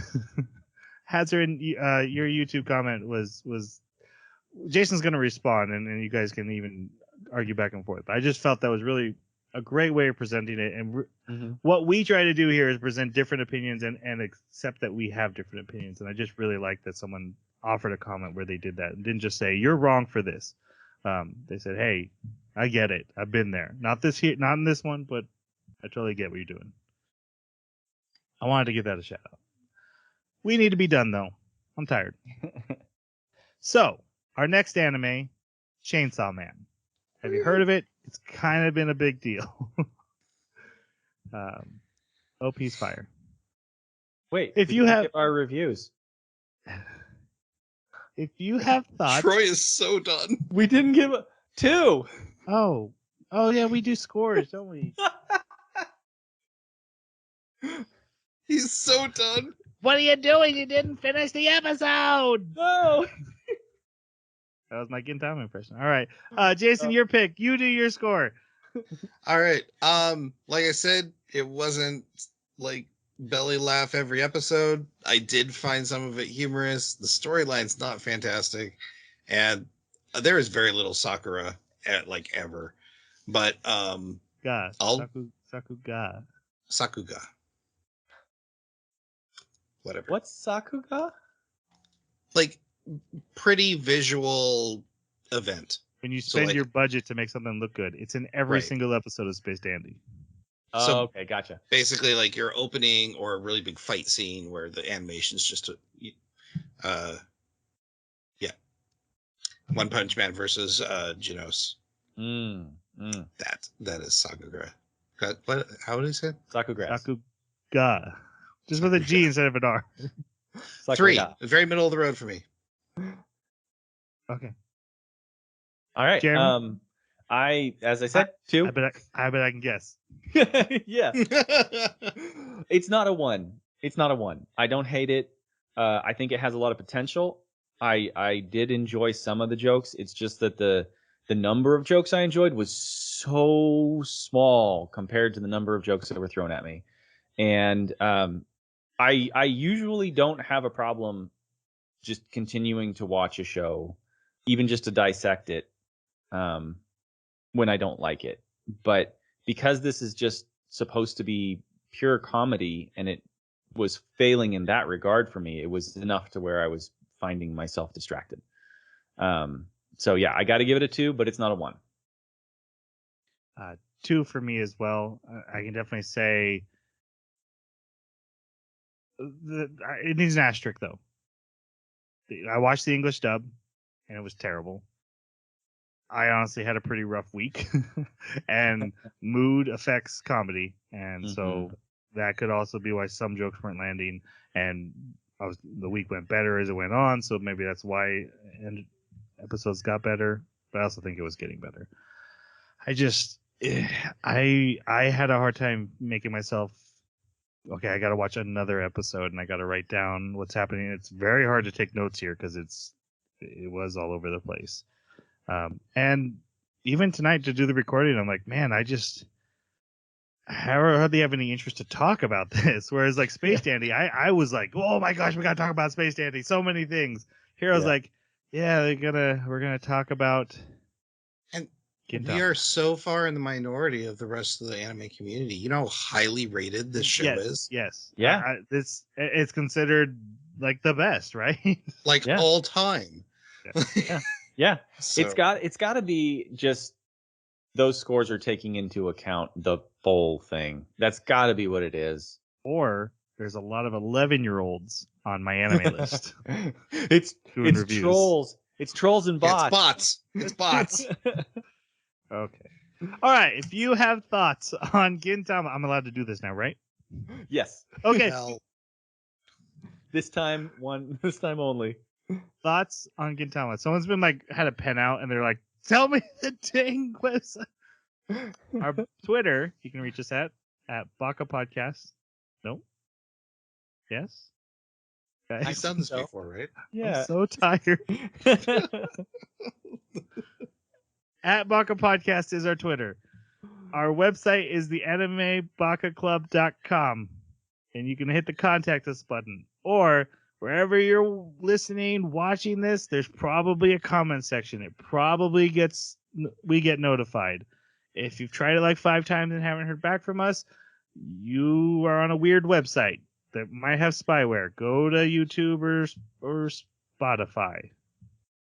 And for that one person who did give us $5 for a manga like 2 years ago, I just noticed that recently. Thank you so much. Thank you. I will get your name. Thank you. All right. We are the We worst. Yes. need to say goodbye, or I won't be awake for the end of this podcast. So let's say goodbye. Thanks for listening. We'll see you next time. Sayonara.